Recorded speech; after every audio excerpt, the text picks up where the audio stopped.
episode number 196.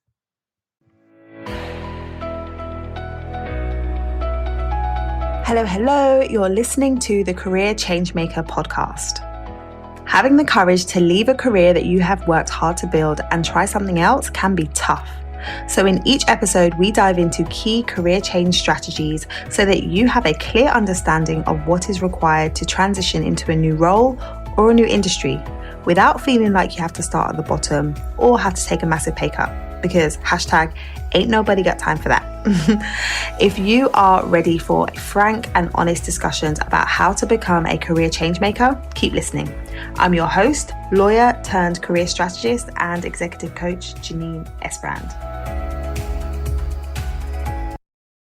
Hello, and welcome to the show. If you have wondered what companies are really looking for in candidates nowadays, then you are going to want to lean into this episode. I am interviewing an amazing guest who has sat on both sides of the table. She has worked directly with candidates and also supported lots of companies with filling their talent pipelines. And she's going to be dropping some gems for us today as it pertains to talent development and making transitions in your career.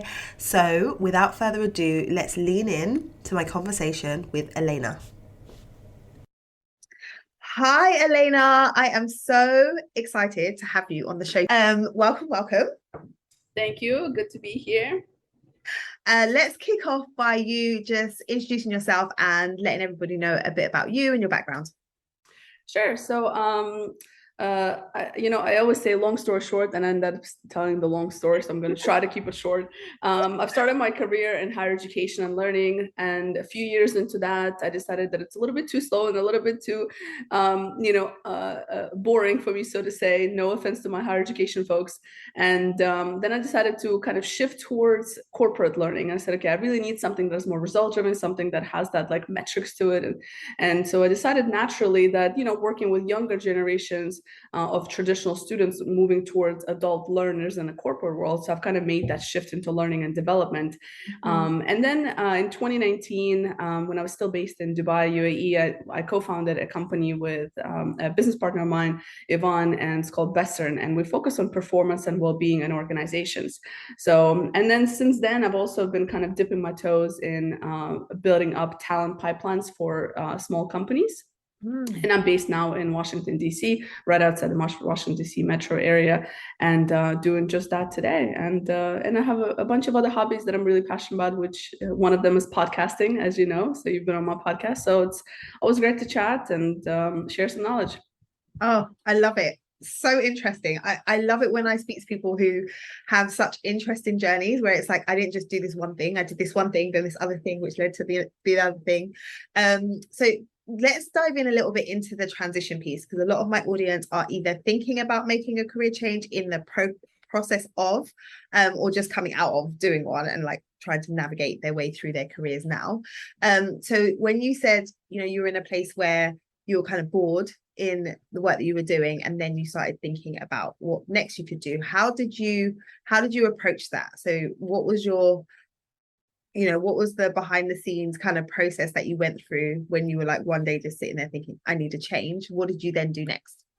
Yeah, I mean, I'd like to tell you I had a strategy. Looking back, I probably didn't, but there was a lot of lessons learned. And so when I talk to people now that are doing career change, and I noticed that a lot of people who want to change, they often don't know what they want, they don't know the steps to take. And I was the same way. What sort of worked for me is that, but it was the kind of innate in me. So even when I was like 15 and doing odd jobs from an early age, whenever I get bored or I feel like I'm not into it, I tend to change. And that usually involves some kind of experimentation. So that's what worked well for me. And it tends to work for other people as well. Kind of having an idea, you don't need to have a solid like kind of way forward, but having an idea based on like, what do you like? What sort of things give you energy? And at that time, I really enjoyed learning. I just didn't want to do learning in higher education because it was just a little bit too slow moving. Change is a little bit more difficult in institutions and like large institutions, right? So because there's history and naturally that is just part of their process. So I think for me, it was more of like, okay, I kind of know what I want to do. I like what I'm doing. I don't like the typical 9 to 5. I don't want to sit behind a desk. I like the people interaction. And then I just kind of was experimenting with that along the way. So, and I think that's what also works a lot for other people. And this is kind of what I've noticed in my work with people. So Yeah. Yeah. I love that you said that, because a lot of the time it is about recognizing which aspects of your role are not working. And I think a lot of people skip that step. So they say, you know, I don't know what I want to do. I don't want to do this, but don't spend the time to say, okay, what is it about my role that I don't like, so that you can identify whether it is a complete move you have to make, or whether it's a pivot or a slight shift. So I love that that's how you then ended up moving into like the corporate space, still focused on learning, but then changing the environment. yeah, and you're right. I think a lot of people kind of focus, they might have a bad experience in a particular company, and then all of a sudden they want to change everything. And that's because we're emotional beings, and and that's part of what makes us humans, and etc. And that's what part of makes us, drives us, and etc. But I think it's important to kind of be mindful whether you're making decisions based on emotions, and just being mindful when those emotions need to come into play versus, are you running away towards something? Are you running, are you running away from something, or are you running towards something, right? That's what people usually say. And it's a very valid kind of statement. And I think just asking yourself that and being super honest with yourself, but also not when you're in that emotional state of frustration, of burnout, because that's what usually people want to change. So being mindful, like, hey, maybe I like my job, maybe I like what I'm doing, maybe I don't like my manager, maybe I don't like where I'm doing it at, right? And starting from that, I think it's just being self-aware and having that very deep honesty with yourself. And sometimes it's also being honest and say, wow, I've just spent 10 years of my life doing something I completely don't enjoy doing, and now I have to start over. But it's rarely ever starting over. That's the myth. It's not really starting over, but yeah, so I think that's important for sure. Absolutely. It's never starting over, because you have all of that experience that you then get to use and leverage, and you've become a different person because you've gone through that experience. So yeah, I totally echo that. So you did that transition, and then how long was it that you were in corporate doing the learning and development stuff before you then moved to your own business?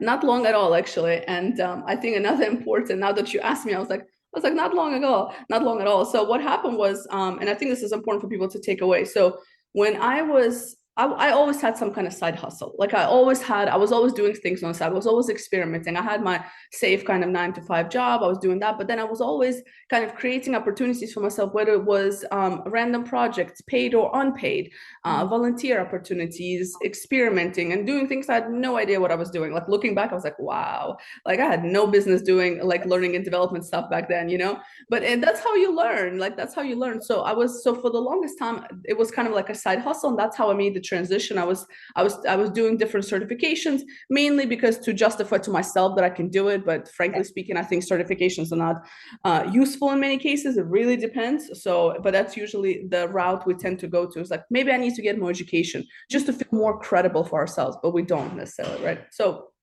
I think so I was doing that for a couple of years, and then in 2019, when I started, like towards the end of 2019, I started to get a lot of clients on my own, to a point where I had to take time off from my full-time job, like using my vacation time to do sessions. And then I was like, well, maybe it's time to actually do this full-time, right? So and it was to a point where I had to make a choice. And at that point in my work also, I was overwhelmed, and I was kind of already like, I was like, okay, it's been 4 years I was with that institution at that time, and I was like, I think it's time for change, not just jump ship.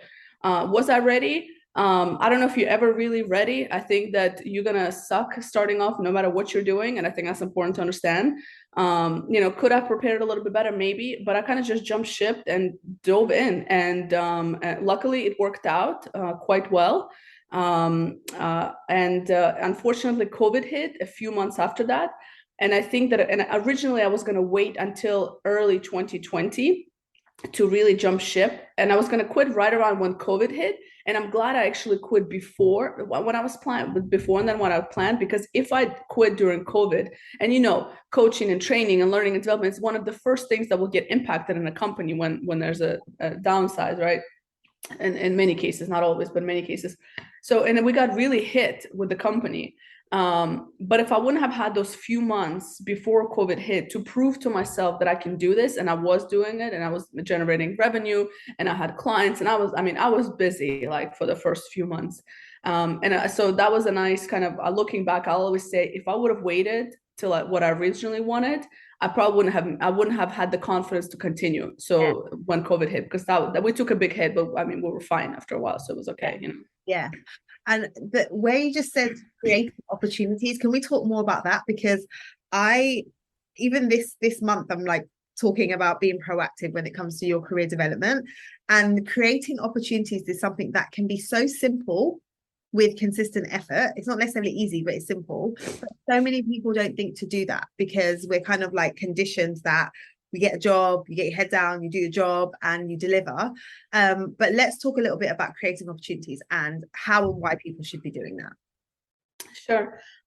So I think it's you know, I talk about this with people all the time. You know, you and I in a similar world of kind of career development, and that's the one thing I always see that works is experimenting and trying different things and being open to just trying different things and being open to volunteering and doing things unpaid. So now listen, I'm mindful that there are people in positions that you cannot afford to do things that are unpaid, right? So you have responsibilities, and sometimes that you're already working 2 jobs to provide for the family, right? And you genuinely maybe don't have time, maybe have family, but majority of the people, many people are not in that situation. So many people that are looking for a career change, many people in the kind of traditional maybe corporate jobs, usually they have the time. It's about making the time. So number one kind of, I guess, tip here is to make time for things that matter to you, right? So I think creating that space to experiment and create those opportunities is step number one, because that's a big obstacle, I feel, is for people.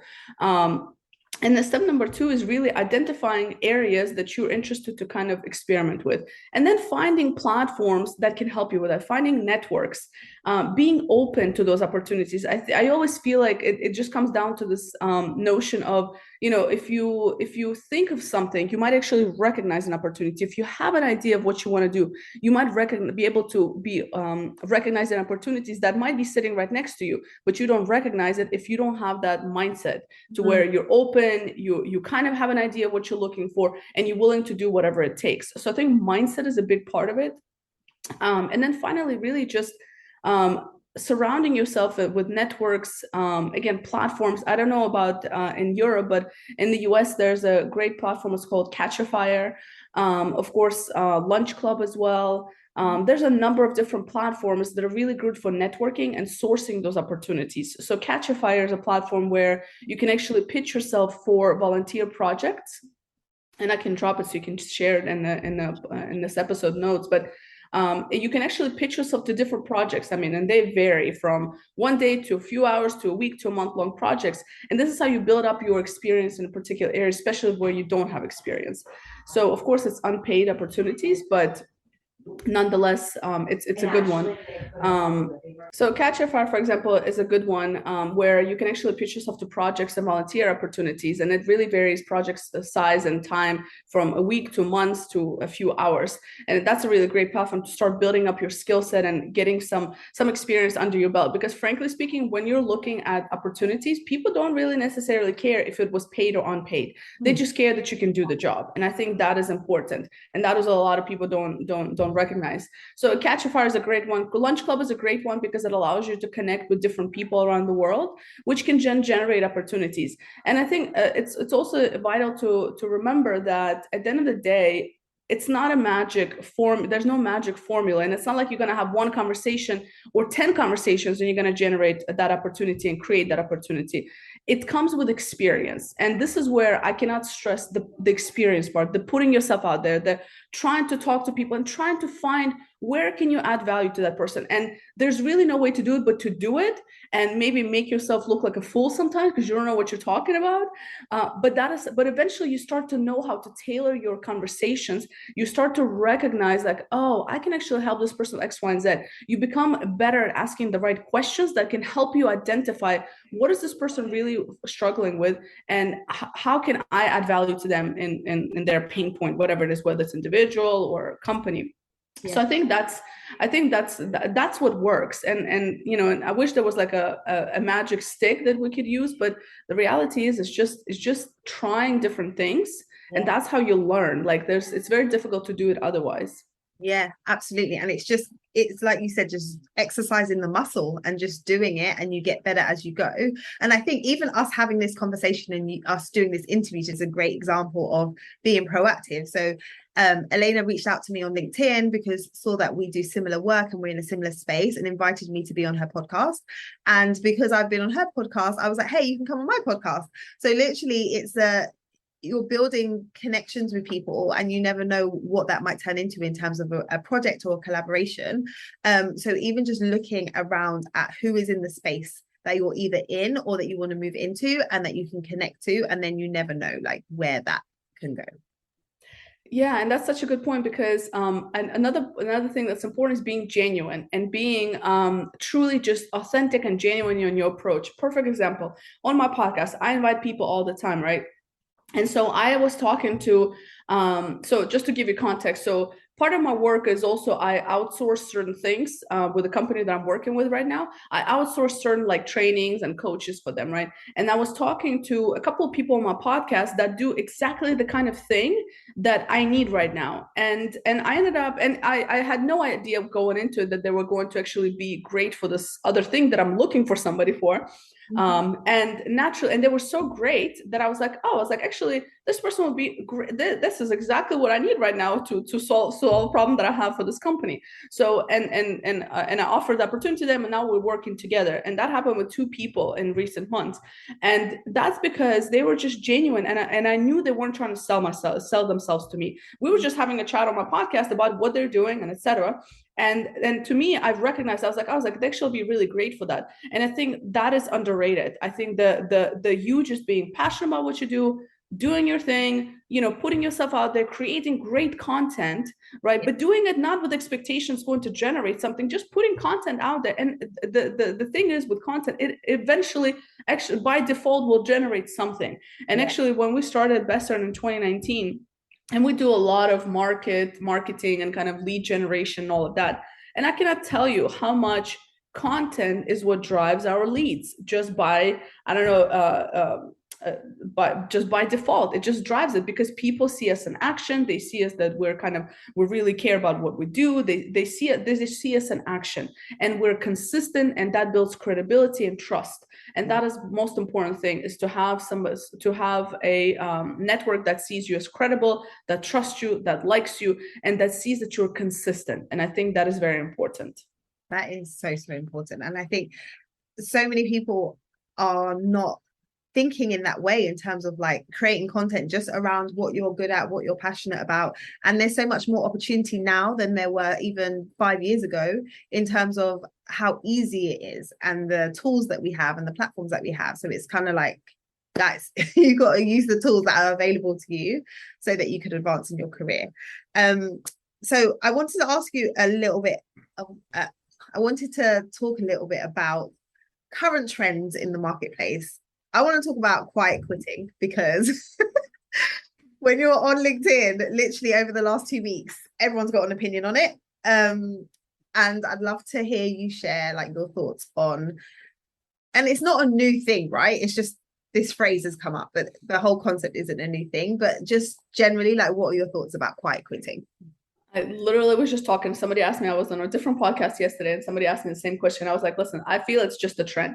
You and I know, because we're in this field, like you and I know that this has been going on, the disengagement, the bare minimum has been going on for years. It's been the Gallup reports is what I always refer to. If you look at any Gallup report, the disengagement of employees has always been 75% plus across different nations and multinational corporations, no matter where you are. So this has been going on. But quiet quitting, the media really has to stop with all this. Like, it is not doing us any service, when we talk about these things. And I mean, I'm kind of glad they're bringing that up, because I think not a lot of people paid attention to Gallup reports, like maybe you and I do. But at the end of the day, this disengagement has been going on forever. But the thing that kind of bothers me on this is that I feel that a lot of the things that are out there about quiet quitting, it's about employers not doing enough for their employees, and employers are the bad guys. But I think we have to recognize there's two responsible parties. One, you have the individual. You need to take accountability for your own career progression, for having that purpose, creating that purpose, whether it's within your company or finding something else. It's you communicating to your managers, to your companies. I'm checked out. I need something else. This is what I'm thinking. You being proactive and bringing solutions to your managers, to your employer, to help you get out of this, this quiet quitting mode, so to say, right? Yeah.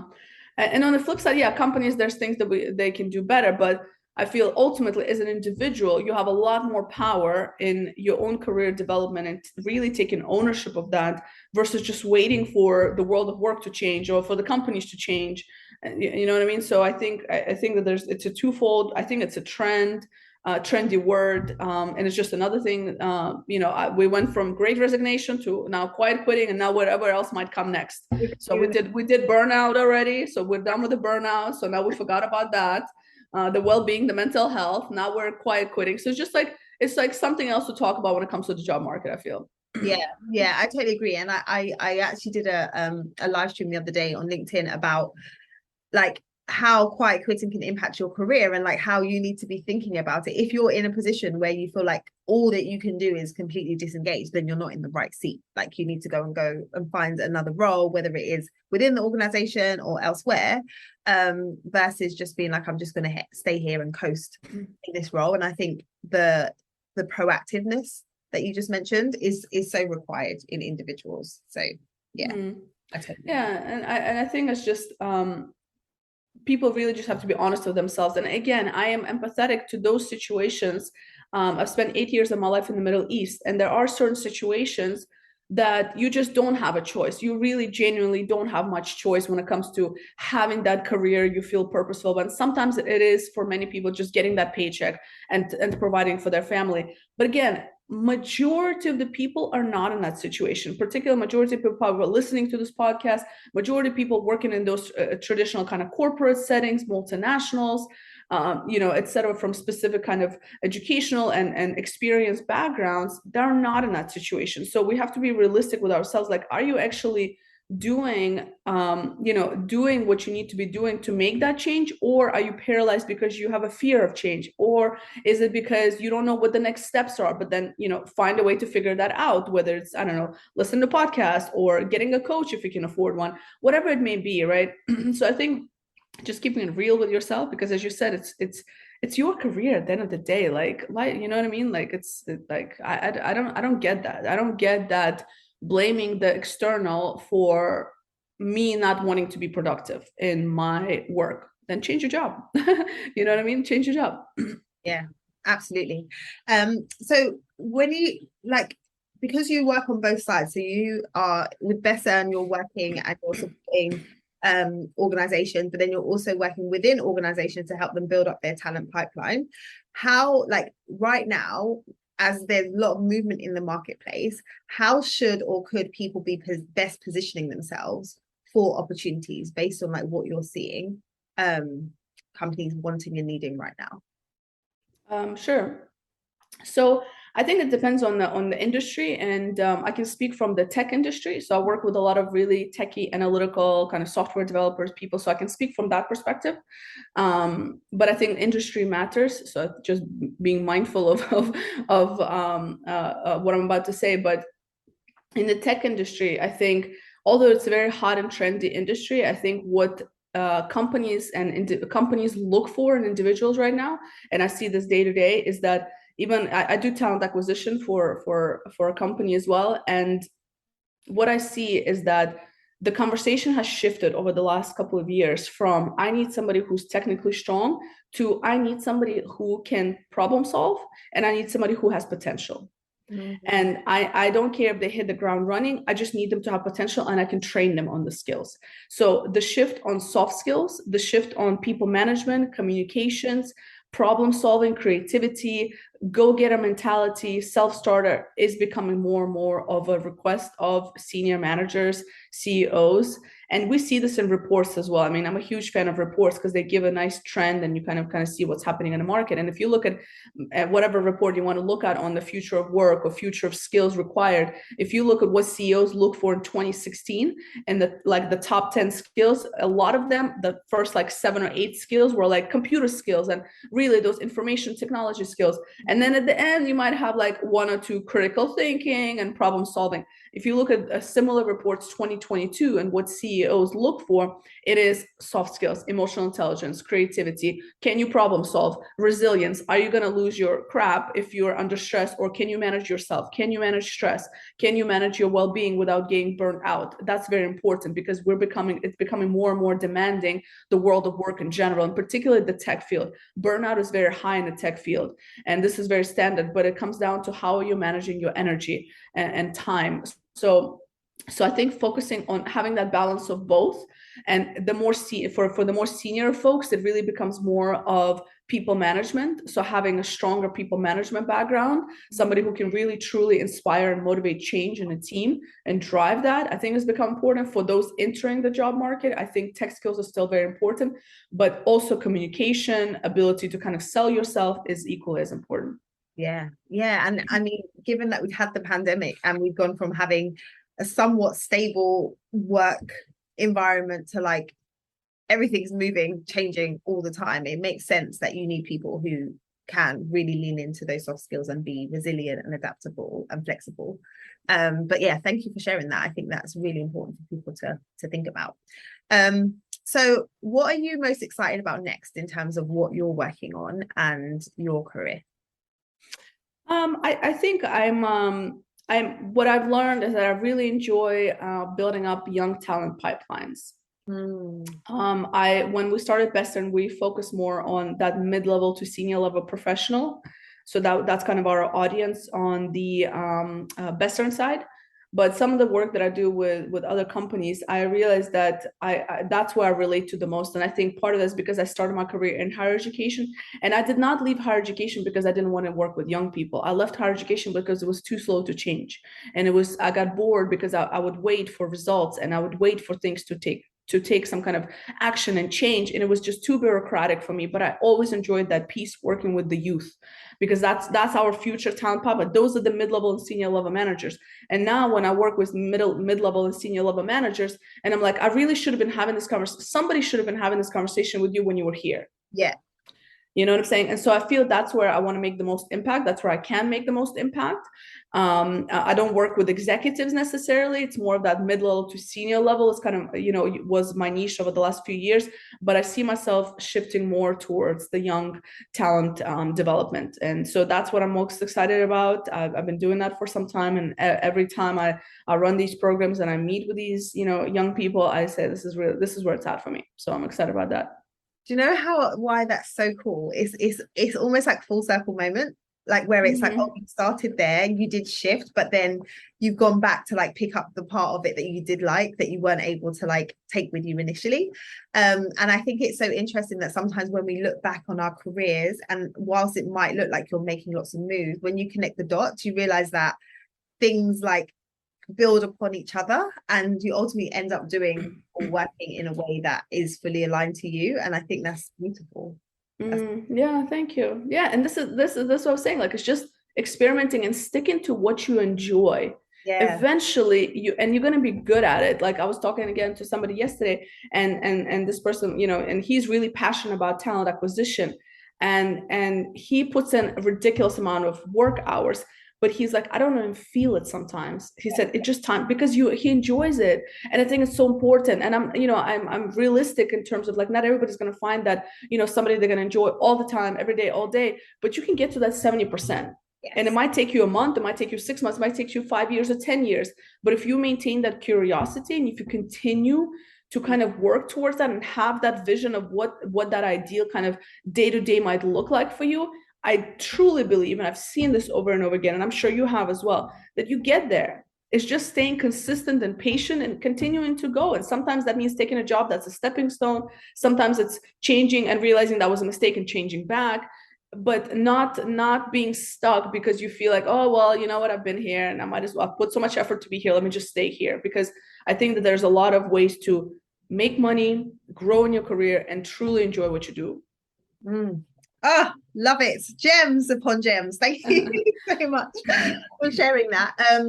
So just to wrap up then, do you have a quote, saying, motivational phrase that you like to either live by or share? I always ask my guests this question. That's a good one. I'm sure I do, but now that I'm on the spot and I completely forgot it. I'm sure there's many, but I talked to with somebody about this in the past, and they brought something that was really good, and it was courage, curiosity, and consistency. So like 3 C's, and I like that. I can't take credit for it, but I liked what I forgot even who said this, honestly, but that stuck to me for the last couple of years, is courage, curiosity, and consistency. I think that if you're able to be curious, be courageous enough to trust yourself and whatever change you're looking for, and stay consistent in your efforts, I think that's a formula. If there was a magic formula to success, to achieving goals, I think that's it. Yeah, so good. Oh, so Elena, if people want to learn more about what you do at Bessern and your other projects that you're doing, listen to your podcast, like, where should they go? Sure. So I mainly hang out on LinkedIn. That's where I produce a lot of content there. So I think some of it might be interesting. So Elena Agaragimova, or you can just type in Elena Agar, AGAR, and I'll probably come up. I think I'm the only Elena Agaragimova on LinkedIn, so I'm pretty easy to find. And yeah, feel free to reach out, and would love to connect. Awesome. But thank you so much for coming on. It's been an absolute pleasure, and thank you for dropping so many gems. Wasn't that such an awesome conversation? Elena is such an inspiration. I love how pragmatic she is and how she took action that led her to the right opportunities in the right season of her career. I hope you took note to what was said about networking and the power and importance of it. If she didn't reach out to me on LinkedIn, we never would have connected. We wouldn't have been having this conversation, and you wouldn't have learned all that you learned from her.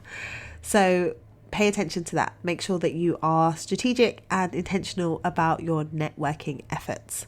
If you want to learn more about Elena and the work that she's doing, then check out the show notes for links to her LinkedIn profile and her website.